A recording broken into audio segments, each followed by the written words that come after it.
नमस्ते नमस्कार जय हिंद साथियों, स्वागत है आपका लाइव फॉर यू पर। साथियों, हमने पिछले वीडियो में भारतीय राष्ट्रीय कांग्रेस और होम रूल आंदोलन के टॉपिक्स को पढ़ा था और उससे जुड़े एमसीक्यू को भी करा था। आज के इस वीडियो में हम पिछले वीडियो के अधूरे टॉपिक्स को पूरा करेंगे। साथियों, भले इस चैनल पर व्यूअर्स और सब्सक्राइबर की संख्या कम हो, लेकिन इस चैनल के माध्यम से जो भी वीडियो प्रोवाइड करवाए जाएंगे बिल्कुल ही बीपीएससी के सिलेबस के अकॉर्डिंग होगा और कहीं कोई किसी तरह का कंटेंट में कमी नहीं आएगी। अगर आप इस चैनल के साथ जुड़ते हैं और प्रोवाइड कराए गए वीडियोस को लगातार आप देखते रहते हैं तो 100% गारंटी है कि आपको एग्ज़ाम में इससे ज़रूर ही लाभ मिलेगा।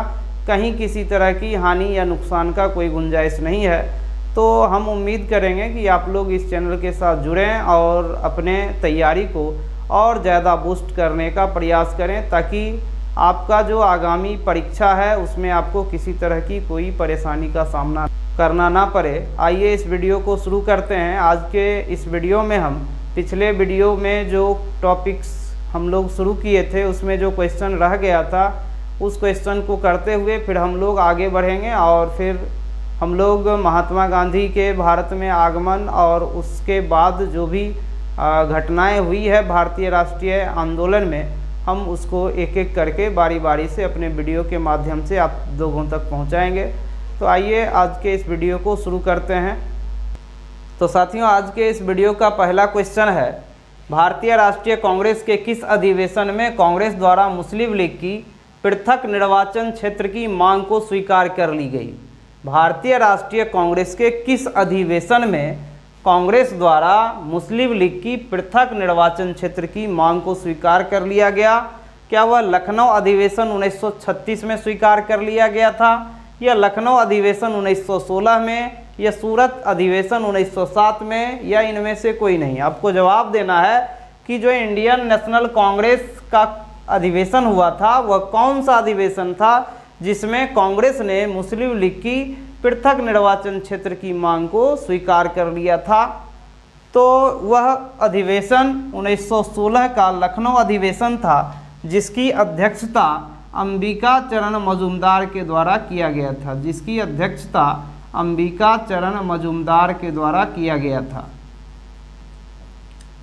भारतीय राष्ट्रीय कांग्रेस का जो 1916 का लखनऊ अधिवेशन हुआ था, उसी अधिवेशन में कांग्रेस ने मुस्लिम लीग के पृथक निर्वाचन क्षेत्र की मांग को स्वीकार कर लिया था और इस अधिवेशन की अध्यक्षता अंबिका चरण मजूमदार के द्वारा किया गया था। लखनऊ अधिवेशन 1936 के अध्यक्ष पंडित जवाहरलाल नेहरू थे। पंडित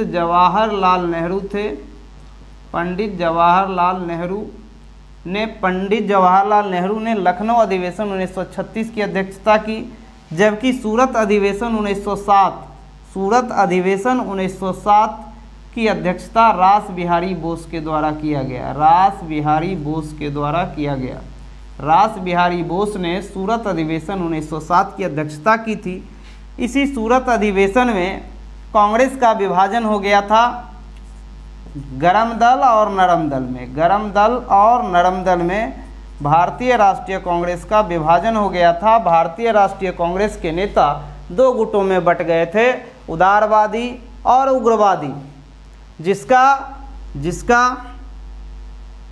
जिसका एकीकरण 1916 के लखनऊ अधिवेशन में किया गया था।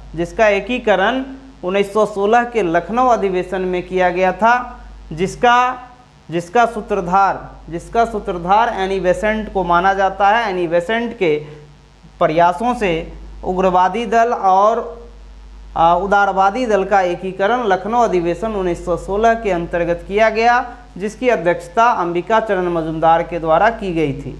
चलिए अब हम लोग नेक्स्ट क्वेश्चन लेते हैं। साथियों, नेक्स्ट क्वेश्चन है, मोहम्मद अली जिन्ना को हिंदू मुस्लिम एकता का दूत किसने कहा था? मोहम्मद अली जिन्ना को हिंदू मुस्लिम एकता का दूत किसने कहा था? क्या एनी बेसेंट ने कहा था, सरोजिनी नायडू ने कहा था, महात्मा गांधी ने कहा था, या इनमें से कोई नहीं?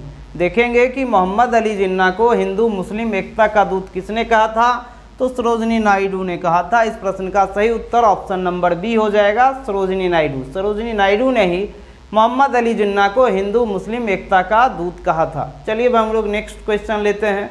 साथियों, क्वेश्चन नंबर 3 है, अप्रैल 1916 में तिलक ने होम रूल आंदोलन कहाँ से शुरू किया था? अप्रैल 1916 में तिलक ने होम रूल आंदोलन कहाँ से शुरू किया था?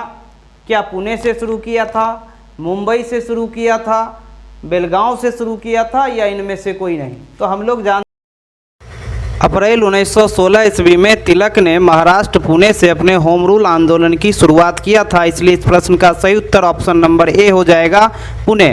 तिलक ने अप्रैल 1916 में होम रूल लीग की स्थापना की थी, जबकि एनी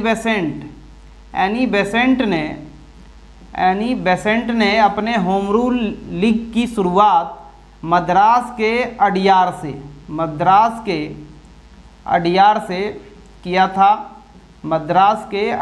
से किया था, और एनी बेसेंट का जो होम रूल आंदोलन था वह सितंबर 1916 ईस्वी से शुरू हुआ। सितंबर 1916 ईस्वी से शुरू हुआ, जबकि तिलक का होम रूल आंदोलन अप्रैल 1916 ईस्वी में शुरू हुआ था। तिलक के होम रूल आंदोलन के अध्यक्ष एनसी केलकर और जोसेफ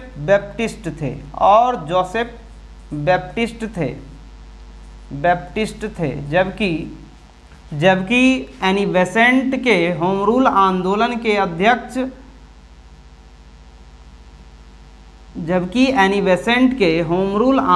के अध्यक्ष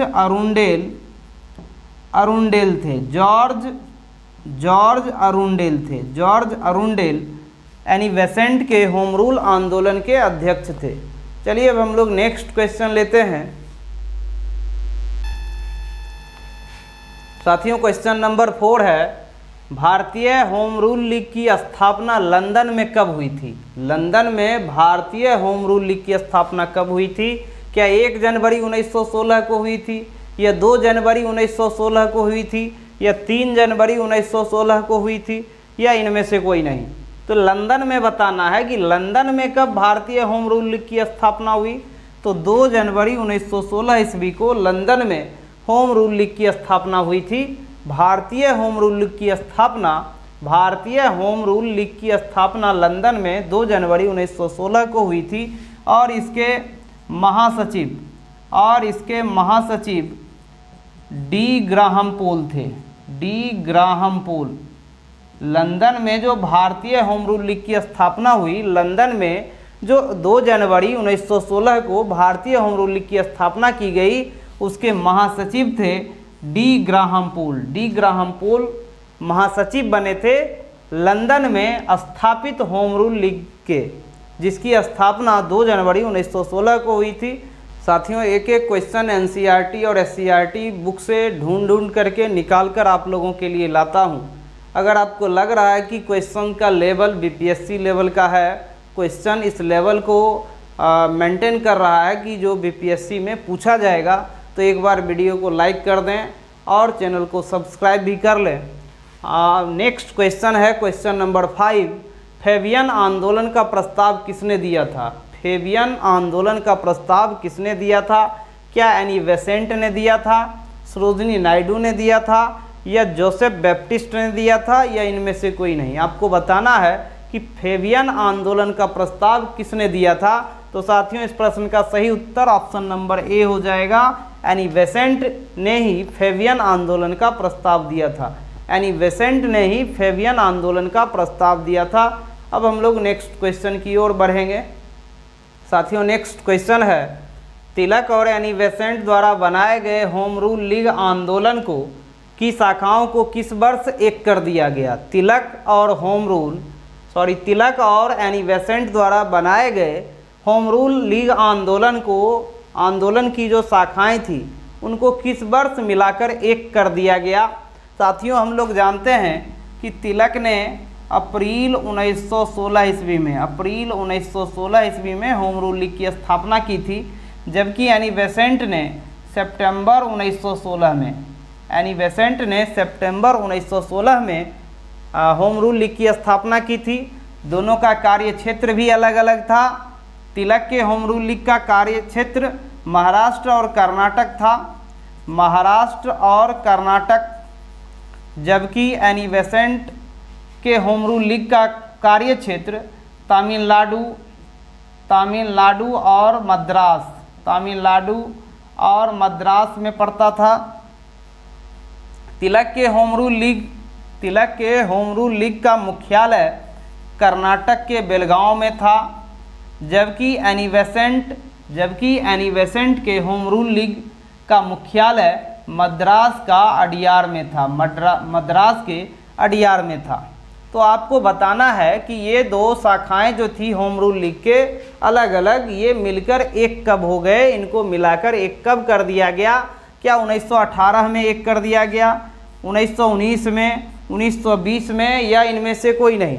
तो साथियों 1918 ईस्वी में तिलक और एनी बेसेंट के होम रूल लीग आंदोलन की शाखाओं को मिला करके एक कर दिया गया था, इसलिए इस प्रश्न का सही उत्तर ऑप्शन नंबर ए हो जाएगा। अब चलिए हम लोग नेक्स्ट क्वेश्चन देखते हैं। साथियों अब हम लोग क्वेश्चन नंबर 7 लेंगे। क्वेश्चन नंबर 7 है 1915 ईस्वी में अमेरिका में होम रूल लीग का गठन किसने किया था? अमेरिका में 1915 ईस्वी में होम रूल लीग का गठन किनके द्वारा किया गया था? क्या बिपिन चंद्र पाल के द्वारा किया गया था, बाल गंगाधर तिलक के द्वारा किया गया था, लाला लाजपत राय के द्वारा किया गया था, या इनमें से कोई नहीं? तो साथियों इस प्रश्न का सही उत्तर बताना है आपको कि 1915 में अमेरिका में होम रूल लीग का गठन किसने किया था। तो साथियों इस प्रश्न का सही उत्तर ऑप्शन नंबर सी होगा, लाला लाजपत राय के द्वारा वर्ष 1915 में अमेरिका में होम रूल लीग का गठन किया गया था। अगर आपको वीडियो पसंद आ रहा, अच्छा लग रहा है, क्वेश्चन का लेवल ठीक ठाक लग रहा है, तो एक बार वीडियो को लाइक कर दें और वीडियो को स्किप ना करें, पूरा देखें। चलिए अब हम लोग नेक्स्ट क्वेश्चन लेते हैं। साथियों नेक्स्ट क्वेश्चन है, गांधी जी की मृत्यु पर किसने कहा था कि हमारे जीवन से प्रकाश चला गया? गांधी जी की जब मृत्यु हो गई थी तो उनके मृत्यु पर किसने कहा कि हमारे जीवन से प्रकाश चला गया? क्या वो पंडित जवाहरलाल नेहरू थे, रविंद्रनाथ टैगोर थे, डॉक्टर राजेंद्र प्रसाद थे, या इनमें से कोई नहीं? आपको जवाब ढूंढना है। इस प्रश्न का सही उत्तर क्या होगा कि किसने कहा था कि गांधी जी की जब मृत्यु हो गई तो किसने कहा था कि हमारे जीवन से प्रकाश चला गया?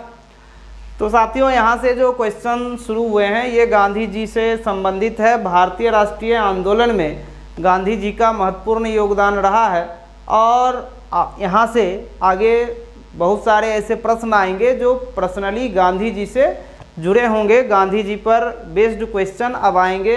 यहाँ से हम लोग गांधी जी के बारे में इन डिटेल पूरा जितनी भी जानकारियाँ हैं उन सबको इकट्ठा करेंगे। तो साथियों सबसे पहले हम लोग ये जानते हैं कि गांधी जी का जो जन्म है, गांधी जी का जन्म 2 अक्टूबर 1869 ईस्वी को गुजरात के पोरबंदर नामक जगह में हुआ था। गुजरात के पोरबंदर नामक जगह में गांधी जी का जन्म हुआ था। इनका जो पूरा नाम है मोहनदास करमचंद गांधी और इनके पिताजी का नाम है करमचंद गांधी और माता पुतलीबाई। ये 1883 ईस्वी में इनका विवाह कस्तूरबा गांधी से हुआ था। 1883 ईस्वी में इनका विवाह कस्तूरबा गांधी से हुआ था। कस्तूरबा गांधी से इनका विवाह 1883 ईस्वी में हुआ था और ये बैरिस्ट्री की पढ़ाई के लिए इंग्लैंड गए थे। 1888 ईस्वी में इंग्लैंड गए थे और वहीं से उन्होंने वकालत की पढ़ाई पूरी की और 1891 ईस्वी में उन्हें बैरिस्टर की डिग्री मिल गई थी। 1891 ईस्वी में गांधी जी को बैरिस्टर की डिग्री मिल गई थी। और जब भारत आज़ाद हो गया तो हम लोग जानते हैं कि आज़ादी के बाद 30 जनवरी 1948 ईस्वी को 30 जनवरी 1948 ईस्वी को नाथूराम गॉडसे नामक व्यक्ति ने गांधी जी की हत्या कर दी थी। तो गांधी जी की मृत्यु पर पंडित जवाहरलाल नेहरू ने कहा था हमारे जीवन से प्रकाश चला गया। गांधी जी की मृत्यु पर पंडित जवाहरलाल नेहरू ने कहा था कि हमारे जीवन से प्रकाश चला गया। चलिए अब हम लोग नेक्स्ट क्वेश्चन लेते हैं और बीच बीच में गांधी जी के बारे में जो भी डिटेल होगा हम आपसे शेयर करते चलेंगे।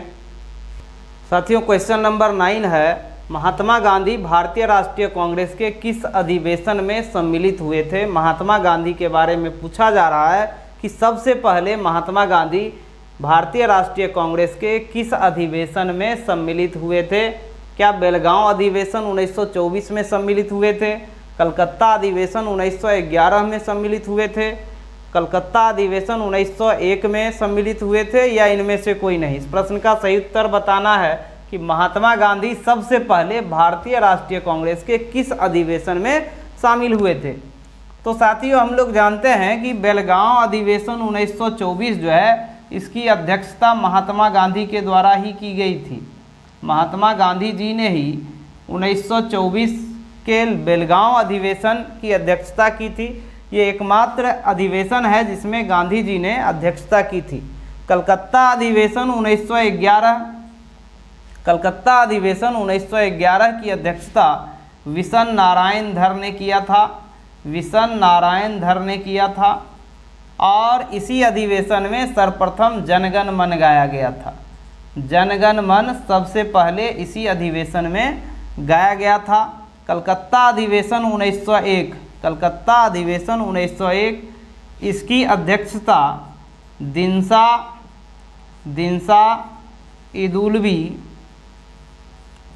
इदुल्बी वाचा ने किया था। दिनसा इदुल्बी वाचा ने किया था और इसी अधिवेशन में सबसे पहले गांधी जी उपस्थित हुए थे, शामिल हुए थे। इसी अधिवेशन में भारतीय राष्ट्रीय कांग्रेस के कलकत्ता अधिवेशन 1911 में गांधी जी सबसे पहले शामिल हुए थे। तो इसलिए इस प्रश्न का सही उत्तर ऑप्शन नंबर सी होगा। चलिए अब हम लोग नेक्स्ट क्वेश्चन लेते हैं। दक्षिण अफ्रीका में रहते हुए गांधी जी ने किस पत्रिका का प्रकाशन किया था। गांधी जी जब दक्षिण अफ्रीका में रह रहे थे तो उस समय दक्षिण अफ्रीका से किस पत्रिका का प्रकाशन उन्होंने किया था। क्या इंडियन ओपिनियन का प्रकाशन किया था, या यंग इंडिया का, या द ग्रीन पैम्पलेट, या इनमें से कोई नहीं। तो साथियों, ये जो भी पत्रिकाएं हैं, इंडियन ओपिनियन या यंग इंडिया या द ग्रीन पैम्पलेट, इसके अलावा हरिजन, ये सभी गांधी जी की ही पत्रिकाएं हैं। लेकिन आपसे ये पूछा जा रहा है कि गांधी जी ने दक्षिण अफ्रीका में किस पत्रिका का प्रकाशन किया था। तो इस प्रश्न का सही उत्तर हो जाएगा इंडियन ओपिनियन। इंडियन ओपिनियन नामक पत्रिका का प्रकाशन गांधी जी ने दक्षिण अफ्रीका में रहते हुए किया था। और ये कब प्रकाशित हुआ था? 1903 में।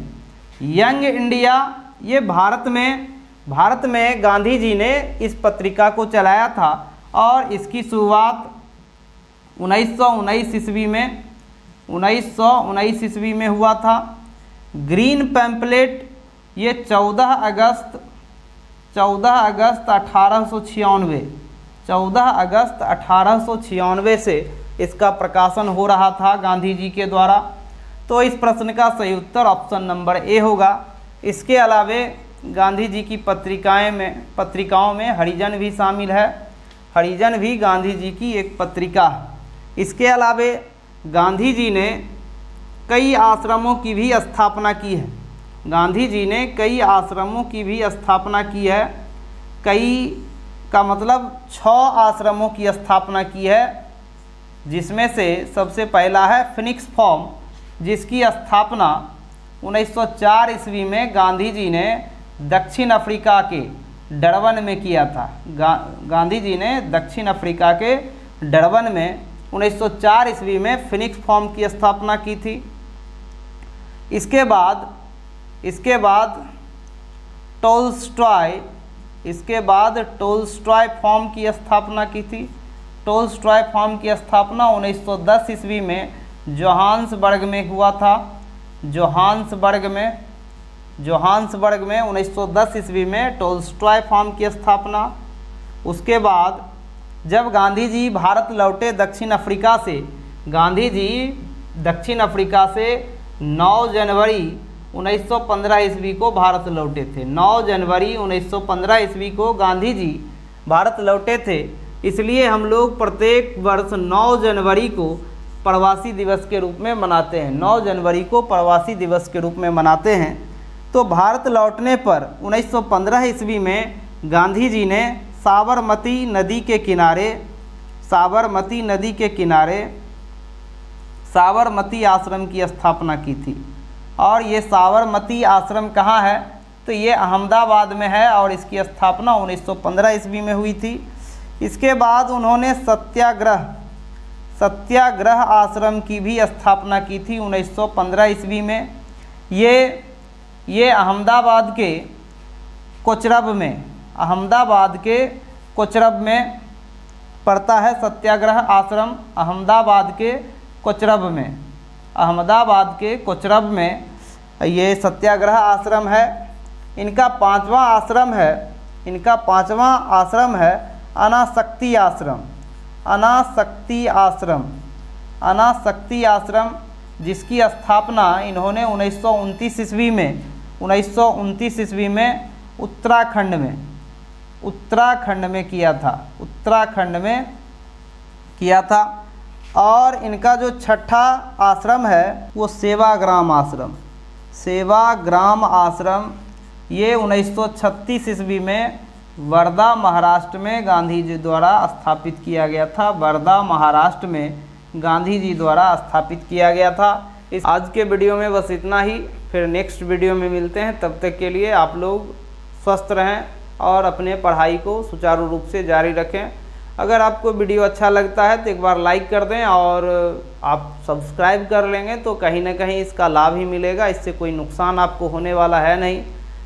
तो वीडियो में अंत तक बने रहने के लिए बहुत बहुत धन्यवाद। फिर नेक्स्ट वीडियो में हम लोग मिलते हैं इसी टॉपिक के साथ।